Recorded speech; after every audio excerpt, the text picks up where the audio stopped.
자, 우리 함께 하나님께 신앙 고백하겠습니다. 주는 그리스도시요 살아계신 하나님의 아들이십니다. 아멘. 우리 옆 사람과 함께 인사를 나누겠습니다. 시키는 대로 하면 됩니다. 네, 오늘 본문 말씀이 베드로의 순회전도 보고대회입니다. 그동안 베드로가 여러 지역을 다니면서 전도했던 것을 오늘 보고하는 내용인데, 결론이 뭐냐면은 나는 시키는 대로 했다는 겁니다. 자, 오늘 여러분들이 지난 시간에 강단 말씀의 제목이 직계 4대 전도입니다. 어떻게 직계 4대를 전도할 수 있을까? 또한 우리 직계 4대가 한 대도 무너지지 않고 이 4대가 함께 계속 이어서 복음화되어지고, 그래서 복음 명문 가문 되어지는 것, 여러분 생각보다 쉽지 않습니다. 자, 그렇다고 불가능한 것인가? 그러면 어떻게 하면 되는 것인가? 또한 우리 성도님들 가운데에 지난 한 주간에 또 가정, 개인에게 또 직장에 이런저런 문제를 직면하신 분들도 계실 것입니다. 문제를 직면했다는 것은 내가 그걸 해결할 수 있는 능력이 없다는 겁니다. 자, 그러면은 그 문제 속에서 내가 어떻게 해야 될 것인가? 또한 우리는 여러 많은 일들 때문에 이 번아웃, 이 한계 상황이 와서 난 더 이상 할 수 없다. 자, 이러한 이 상황에 올 수도 있습니다. 해야 되는데, 가문 복음만 해야 되는데 난 더 못하겠어. 내가 교회 중직을 해야 되는데 더 이상 못하겠어. 직장 생활을 해야 되는데 나는 이제 한계야. 이제 난 할 수 없어. 자, 그냥 받아들이면 어떻게 되십니까? 그럼 무너지죠. 그럼 어떻게 해야 됩니까? 여러분이 어떤 문제, 어떤 상황 속에 처한다 할지라도 그 상황 속에 하나님께서 역사하시면 됩니다. 이스라엘 백성들이 400년 동안 노예 생활을 했습니다. 자신들의 힘으로는 벗어날 수 있는 능력이 없어요. 우리나라가 저 일본의 식민지 생활을 딱 36년을 했습니다. 36년 동안에는 벗어날 힘이 없는 거예요. 계속 그 일을 한 겁니다. 식민지 생활을 한 거예요. 400년이다라는 말은 400년 동안에 출애굽할 수 있는 능력이 그들에게 전혀 없었다는 거예요. 그러면 400년이라는 것은 이제 완전 희망 제로입니다. 자, 그런 상황에서 출애굽을 했습니다. 하나님께서 그들을 인도하셔서 하나님의 인도를 따라가 봤는데 앞에는 홍해요, 뒤에는 이제 이를 갈며 이 애굽 병사들이 최첨단 이 무기를 가지고 병거를 가지고 그들을 뒤쫓아오고 있었습니다. 노예 생활만 했지 군사 훈련을 했습니까? 싸움을 했습니까? 이스라엘 백성들이 200만 명이나 되어지는데 그들이 할 수 있는 일은 아무것도 없었습니다. 힘도 없었습니다. 어떻게 되어졌습니까? 바로 그 순간에 하나님께서 역사하셨습니다. 하나님께서 광풍을 통하여서 홍해라는 그 바다를 갈라지게 하셨습니다. 마른 땅이 되게 하셨고 200만 명과 많은 가축들이 하룻밤 만에 그 홍해를 건너게 되었습니다. 게다가 뒤따라오던 이 애굽의 병거, 그 병사들은 이스라엘 백성들이 홍해를 건너자마자 이제 쌓아놨던 그 바닷물이 함께 들어옴으로 말미암아 그들은 완전히 수장되었습니다. 우리 능력, 한계, 무능을 뛰어넘는 것이 하나님의 역사입니다. 이스라엘 백성들을 출애굽시켰던 그 하나님, 그들이 원수를 수장시켰던 그 하나님은 지금도 우리 가운데 역사하고 계십니다. 하나님께서 여러분들에게 역사하시면은 직계 4대 전도 복음화 복음 명문 가문은 반드시 이루어집니다. 여러분이 어떤 문제, 어떤 갈등이 있다 할지라도 하나님 역사하시면은 하나님은 그 일을 이루실 수 있습니다. 그렇다면은 어떻게 우리가 하나님의 역사가 일어나도록 할 수 있느냐? 그 첫 번째가 하나님은 우리 가운데 말씀으로 역사하십니다. 창세기 21장 1절과 2절에 여호와께서 말씀하신 대로 사라를 돌보셨고 여호와께서 말씀하신 대로 사라에게 행하셨으므로 사라가 임신하고 하나님이 말씀하신 시기가 되어 노년에 아브라함에게 아들을 낳으니, 이 아브라함이 나이가 100세입니다. 이 사라의 나이가 90세예요. 아이를 임신할 수 있는 그런 연령대가 아닙니다. 그런데 하나님께서 말씀으로 아브라함에게, 말씀으로 사라에게 역사하셨는 거예요.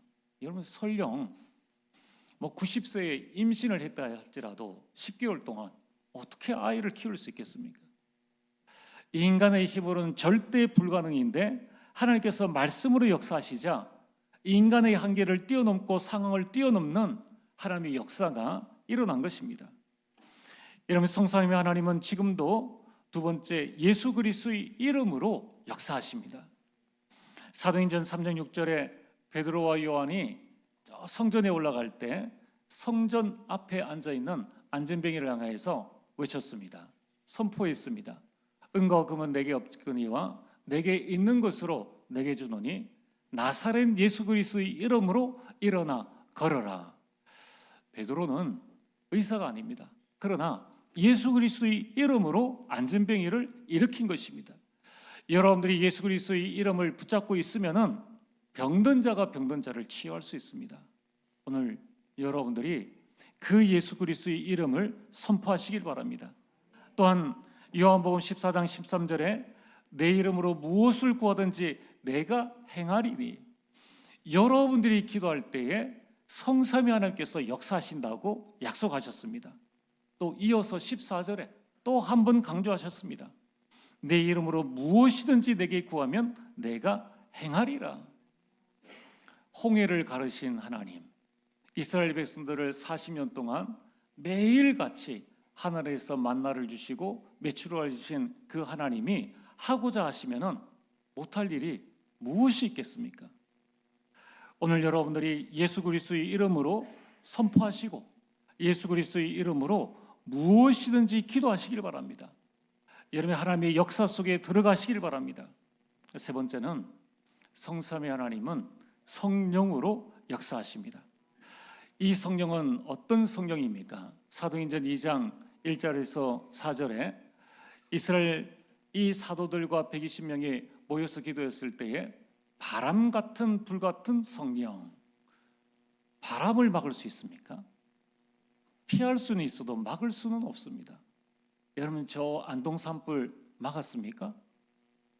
그렇게 과학이 발전해도 우리나라는 조금 어렵다 치더라도, 그럼 저 선진국 미국은 미국의 그 산불을 막았습니까? 속수무책입니다. 수백 대의 헬기가 동원되어지고 수만 명의 인력이 동원되어져도 눈 뜨고 뻔히 자기 집 타들어가는 거 보고 자동차 타들어가는 거 보면서도 막을 수가 없어요.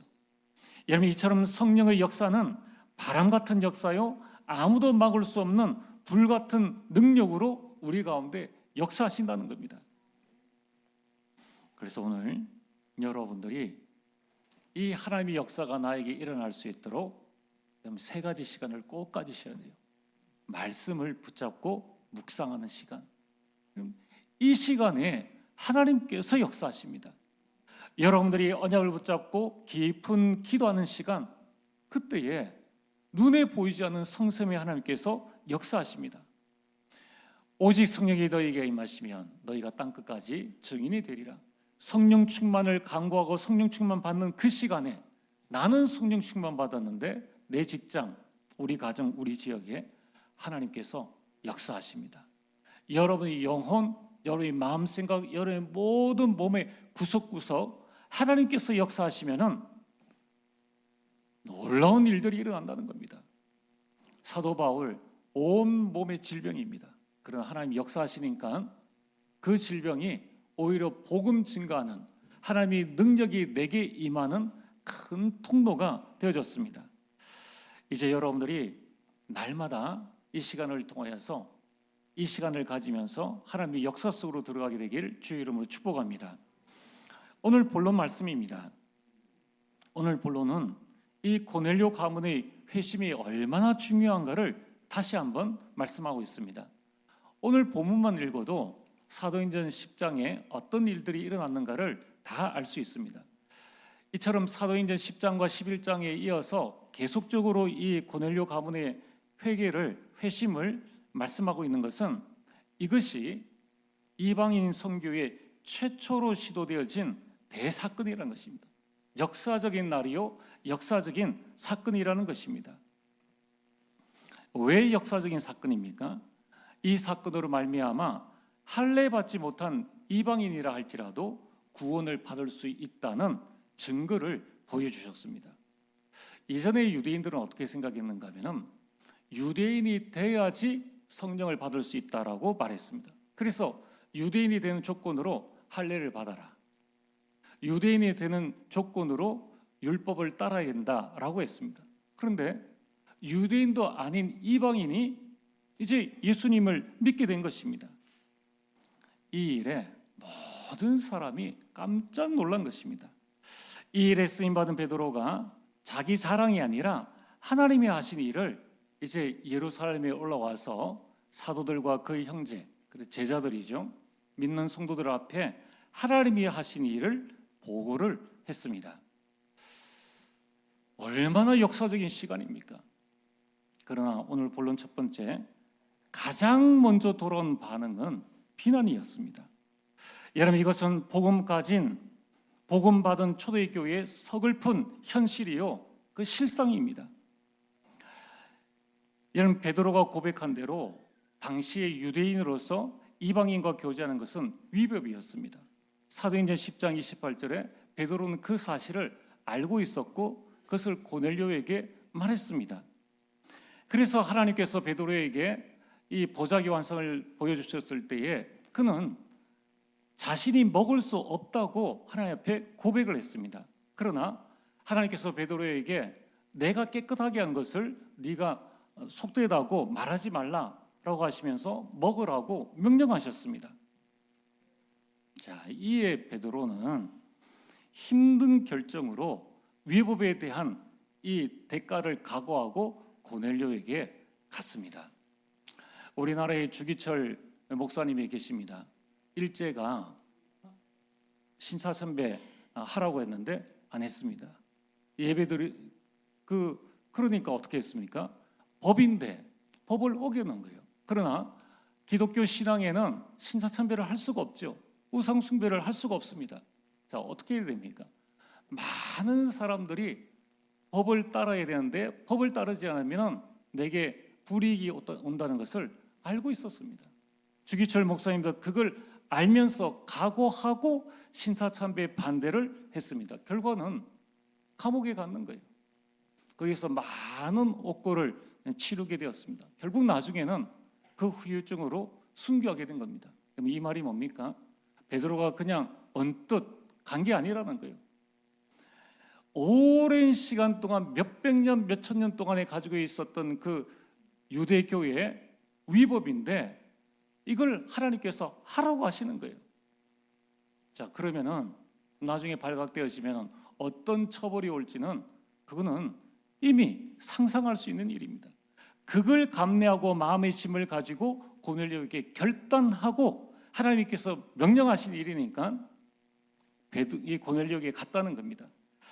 이제 베드로는 그 힘든 결정 가운데서 미션을 잘 마치고 먼 길을 걸어가지고 예루살렘에 도착했습니다. 여러분, 천하의 베드로지 않습니까? 그 베드로라 할지라도 마음이 불안하지 않을 수 없었어요. 위법한 사실을 이미 알고 있었기 때문에. 1절입니다. 오늘 1절에 보면은 유대에 있는 사도들과 형제들이 이방인도 하나님의 말씀을 받았다 함을 이미 들었다는 것입니다. 마음이 불안했어요.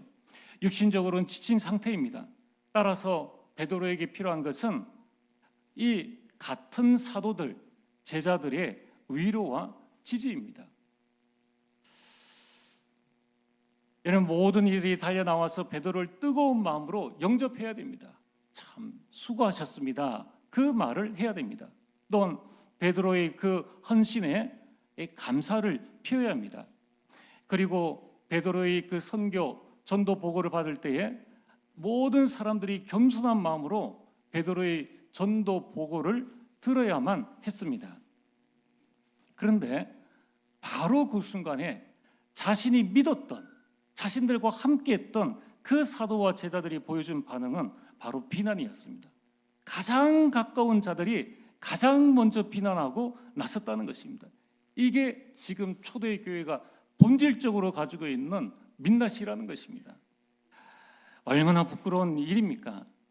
더욱이 그들은 아까 말씀드린 것처럼 고넬료가 이미 하나님의 말씀을 받았다는 것을 보고를 통해서 알고 있었습니다. 자, 그러면은 알고 있으면 어떻게 될까요? 유추해 봐야 되지 않습니까? 어떻게 해서 이런 일이 일어나게 되었는가 서로 상의해보고, 그러면서 그렇구나, 사도행전 1장 8절에 성령이 임하시면은 땅끝까지 저 이방인에도 복음이 증거되어진다고 했는데 드디어 그런 일들이 일어났구나라는 것을 얼마든지 감지할 수 있는 그런 시간적 여건이 있었다는 것입니다. 그럼에도 불구하고 그들은 베드로를 무조건 비방하고 나선 것입니다. 그것도 모든 것을 거두절미하고 문제가 되는 부분만을 확대해서 그것만을 꼭 집어서 말한 것입니다. 자, 얼마나 억울한 일입니까? 베드로가 뭐 강도짓을 했습니까? 도둑질을 했습니까? 무슨 일을 했습니까? 하나님의 말씀 따라 가지고 하나님의 일을 하고 왔는데 불신자가 그렇게 이해하면은 견딜 수 있죠. 가장 가까이 있는 사람들, 함께 예수님을 따라했던 그 사도들이 가장 먼저 비난을 했다는 겁니다. 베드로에게는 정말 실망스러운 순간이요, 서운한 순간이요, 온몸에 힘이 빠지는 순간입니다. 여러분, 같은 사도들끼리 서로 격려하고 이해해 준다면 얼마나 좋겠습니까? 참 서글픈 교회의 모습입니다. 이런 일이 교회에 일어났다는 거예요. 결국 어떻게 되는지 아십니까? 이방 선교에 초대교회가 쓰임받지 못했다는 겁니다. 안타깝죠. 복음 하는데 그 속은 여전히 개혁되지 않은 상태에 그대로 있었다는 것입니다. 여러분, 오늘 우리 교회를 한번 생각을 해보시길 바랍니다.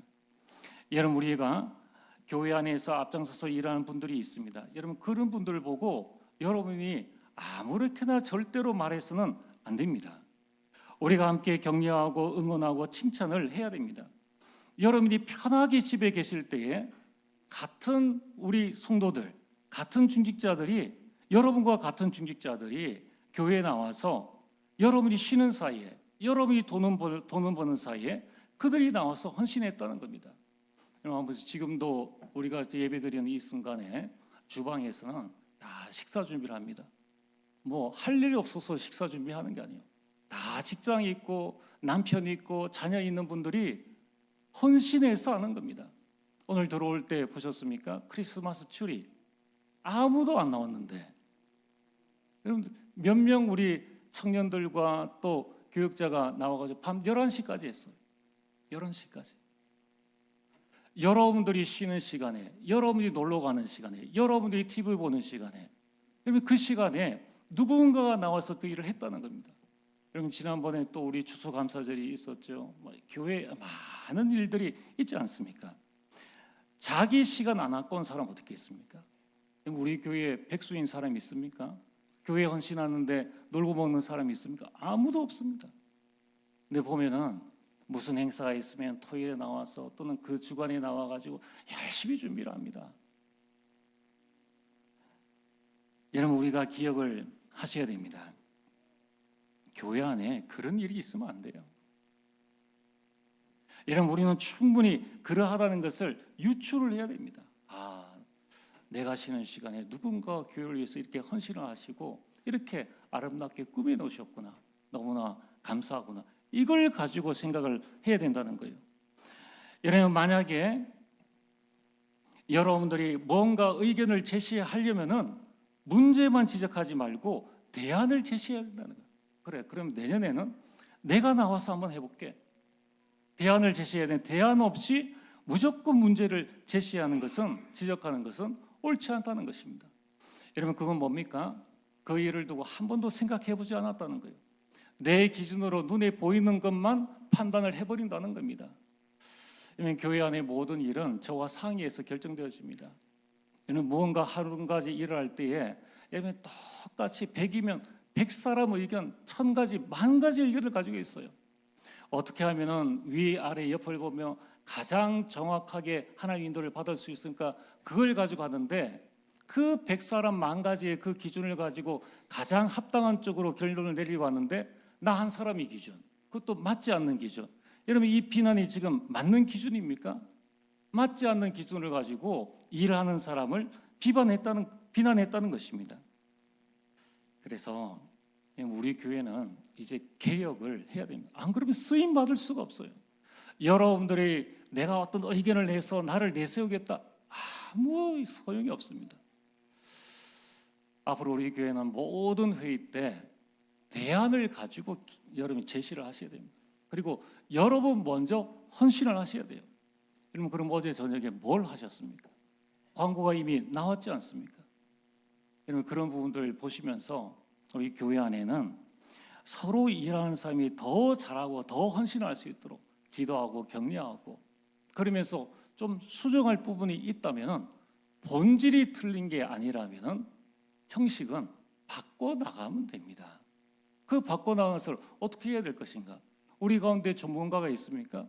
전문가가 없으니까 우리 수준대로 하지 않습니까? 그럼 이번엔 이렇게 했는데 다음에는 이런 부분들로 해나가면 좋겠다는 그런 의견을 제시하고, 또 말만 할 것이 아니라 여러분이 먼저 헌신을 해야 되는 겁니다.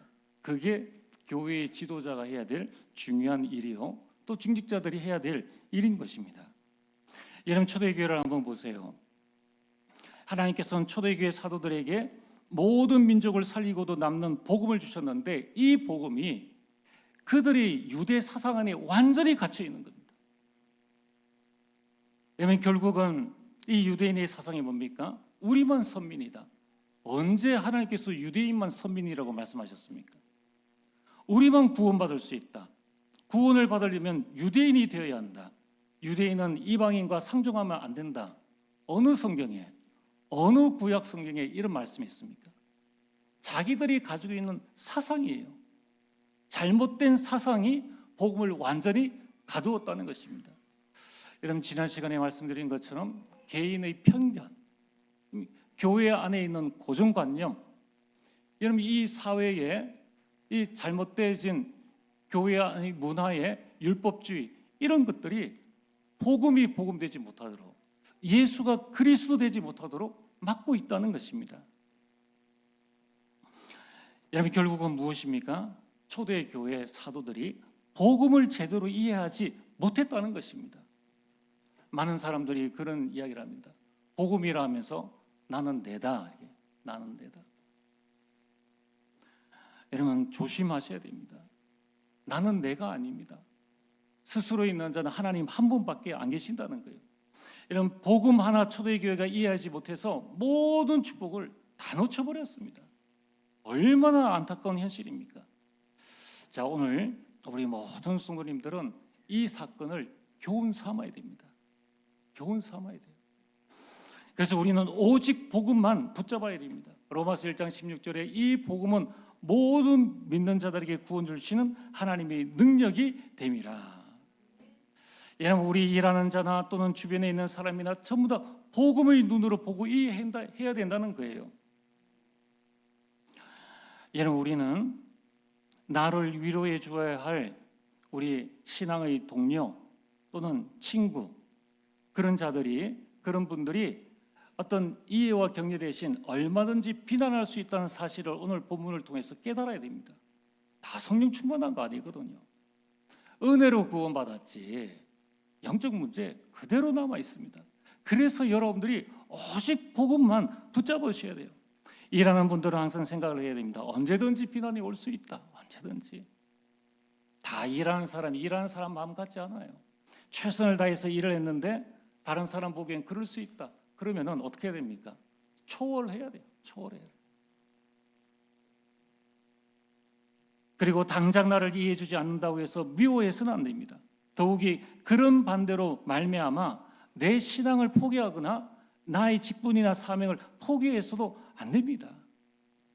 이걸 뛰어넘지 못해서 중요한 축복들을 놓쳐버리는 교회, 성도들이 너무나 많아요.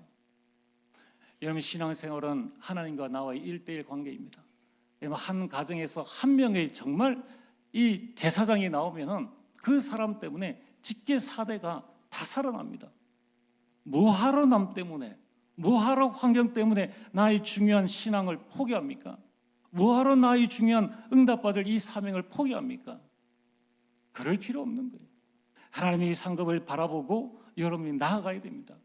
우리 모든 성도님들은 내 것을 다 버려야 돼요. 오늘 베드로는 자기 사랑 안 하고 하나님께 영광을 돌리는, 하나님이 하신 일을 보고하지 않습니까? 보고를 받는 사람도 자기 것을 버려야 됩니다. 그러면서 오직 복음만 각인하고 복음만 뿌리내리고 복음 치지라는 일에 우리는 완전 집중을 해야 합니다. 오늘 본론 두 번째로, 그런 비난 가운데에서 베드로가 무엇을 했느냐? 하나님이 하신 일을 자세히 설명했다는 거예요. 근데 안타깝죠.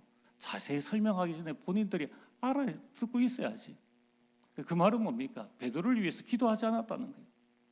베드로는 베드로고 나는 나라는 거예요. 여러분, 우리가 사정을 아는 자가 되어야 됩니다. 그래서 우리가 기도하는 거예요.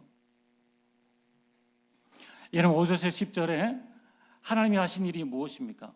베드로가 기도할 때에 하나님께서 환상을 보여주셨습니다. 11절에서 14절에 성령께서 역사하셔서 말씀 주시고 이제 새 사람이 올 것인데 그 사람을 따라서 고넬료 집에 들어가라고 말씀하셨습니다. 그래서 베드로는 그 말씀에 순종해서 들어갔습니다. 15절과 16절에 베드로가 고넬료가 복음을 전해달라고 하니까 베드로가 복음을 전했습니다. 그런데 웬일입니까? 유대인에게 임하였던 그 성령이, 아니 이방인에게도 성령이 임하시는 것을 보게 되었습니다. 그러면서 오늘 말씀이 생각이 났죠. 여러분, 26절에 보면은 내가 주의 말씀에 요한은 물로 세례를 베풀었으나 너희는 성령으로 세례를 받으리라 하신 것이 생각나노라. 자기 생각이 아니에요. 생각 안 났으면 그만인데 성령께서 생각나게 하시니까 그걸 가지고 세례를 베푼 것입니다. 여러분, 베드로는 지금 하나님이 하신 일을 철저하게 설명하고 있고 이것이 말씀의 인도다라는 것을 말하고 있습니다. 한마디로 오늘 사도행전 11장 1절에서 18절에 베드로의 보고의 한마디는 이겁니다. 많은 사도들, 비난하는 사도들 앞에 하는 말이 뭐냐면은 나는 시키는 대로 했다. 시키는 대로. 누가 시키는 대로 했느냐? 내 뜻대로 한 것이 아니라 하나님께서 시키는 대로 했다는 것입니다.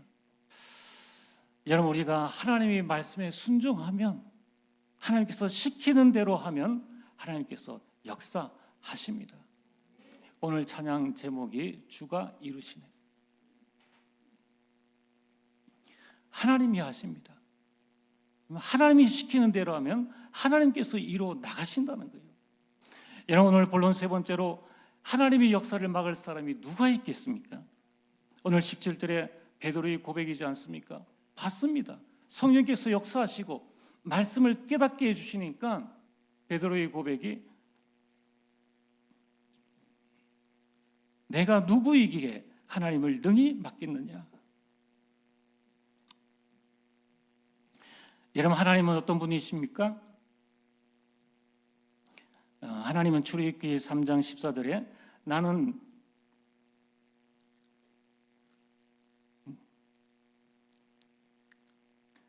3장 14절에 나는 스스로 있는 자니라. 하나님은 스스로 계시는 분이십니다. 이게 하나님께 대한 최고의 표현의 말씀이 이 말씀이에요. 하나님은 어떤 분이신가? 스스로 계시는 분. 오늘 이 자리에 스스로 있는 분 계십니까? 다 부모님 통해서 이 땅에 왔죠. 첫사람 아담 하와도 하나님을 통해서 하나님이 창조물로 이 땅에 온 것입니다. 스스로 계시는 분은 하나님 외에 그 어떤 신도 없습니다. 그러면서 하나님은 창세기 1장 1절에 창조주시요 이사야 43장 11절에 나는 여호와라 나 외에 구원자가 없느니라. 여러분, 이 하나님의 역사를 베드로가 보고 하니까 모든 비난과 모든 이 불신앙이 잠잠해졌습니다. 그리고 모든 성도가 하나님께 영광을 돌렸습니다. 이런 오늘 우리 모든 성도님들이 나보다 남을 낮게 여기고 여러분 스스로가 하나님의 역사 속에 들어가시길 바랍니다. 불신자가 와서 우리 교회 일을 해주겠습니까? 안 그렇잖아요. 다 믿는 자들이 자기 시간, 좀 쉴 시간에 나와서 같이 헌신을 한단 말입니다. 여러분, 세상은 일장춘몽입니다. 일희일비 하지 말아야 됩니다.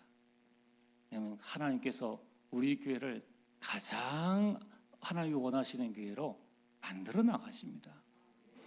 여러분, 우리는 이제 무엇만 하면 됩니까? 하나님께서 역사하실 것이고 하나님께서 만들어 가실 것이기 때문에 우리는 내 인생을 하나님께 모든 방향을 맞추는 것입니다. 여러분들 지금부터 여러분 인생의 모든 방향을 하나님께 맞추게 되기를 주의 이름으로 축복합니다. 민수기 2장 2절에 하나님께서 말씀하셨습니다. 너희 모든 장막문을 회막을 향하게 하라. 장막은 개인이 사는 집입니다. 그 집의 문을 성막, 이 성전을 향해서 해라. 그래서 문 열고 나오면 성전이 보이도록, 그 말은 하나님이 기억나도록 하나님 중심으로 해라. 하나님과 방향을 맞추어라. 민수기 9장 17절에 이제 이스라엘 백성들을 광야에서 인도할 구름이 떠오를 때 그때 행진하고 구름이 머무를 때는 멈춰라. 여호수아서 3장 3절에서 4절에 이제 이스라엘 백성들이 요단강을 건너 가나안에 들어가야 됩니다. 어떻게 해야 됩니까? 언약궤를 따라가라고 말씀하셨습니다. 여러분, 하나님과 방향을 맞추면 모든 문들이 열리게 되어 있습니다. 여러분, 우리 신앙생활은 한마디로 나의 창세기 3장, 6장, 11장의 이 모든 것을 하나님께로 방향을 맞추는 것입니다. 하나님의 방향이 뭡니까? 세계복음화입니다. 가정을 구원하고 가문을 살리고 현장을 살리는 것입니다. 그런데 이제 내일부터 여러분들이 예배 드리고 나서 여러분 가정에만 가도 가정의 일을 해야 되죠. 아이들 돌봐야 되죠. 또 심부름해야 되죠. 직장 가면 이런저런 눈코 뜰 새 없이 바쁜 그런 현장으로 나아가게 됩니다. 그러다 보면은 나도 모르게 방향을 잃게 됩니다. 여러분, 우리 인생은 신앙생활이든 우리 그리스도인의 인생은 속도가 아니라 방향입니다. 우리가 이 세계복음을 위해서 또 우리 가정의 방향을 잃지 않는 것이 중요한 것입니다. 하나님과 방향을 맞추려면 또 그 방향을 잃지 않으려면 어떻게 하면 됩니까? 오늘 우리가 말씀을 듣지 않습니까? 오늘 듣는 말씀에 오늘의 말씀을 붙잡아야 됩니다. 여러분, 내일 되면은 또 내일 나에게 주시는 오늘의 말씀을 붙잡는 것입니다. 말씀을 붙잡고 말씀의 인도를 받으시길 바랍니다. 시편 119편 105절에 주의 말씀은 내 발의 등이요 내 길에 빛이니이다. 그러면서 여러분들이 오늘의 기도를 붙잡으세요. 그리고 기도로 하나님과 소통하시길 바랍니다. 그리고 오늘의 전도를 붙잡으세요. 매일 여러분들이 전도 기획을 하시길 바랍니다. 내가 어디를 가며 누구를 만나는가? 기도할 사람에게 기도하고 하나님 나라가 임할 현장에는 그걸 두고 기도하시면 됩니다. 그리고 무엇을 실천할 것인가? 반드시 나오게 되어 있습니다. 그걸 붙잡고 실천하시길 바랍니다. 그리고 여러분 직계 사대와 여러분 주변에 전도 대상자를 찾으시길 바랍니다. 이 내용들이 다 주보에 나와 있습니다. 여러분, 이 주보 한 장이 우리 인생을 하나님의 말씀으로 완전히 바꿀 수 있다는 것입니다. 자, 오늘부터 여러분 일평생 하나님과 함께하는 삶, 하나님과 동행하는 삶이 되어지기를 주의 이름으로 축복합니다. 전능하신 아버지 하나님, 참으로 감사를 드립니다. 나의 모든 것 내려놓고 하나님과 방향 맞추는 우리 삶이 될 수 있도록 역사하여 주옵소서. 예수님 이름으로 기도리옵나이다.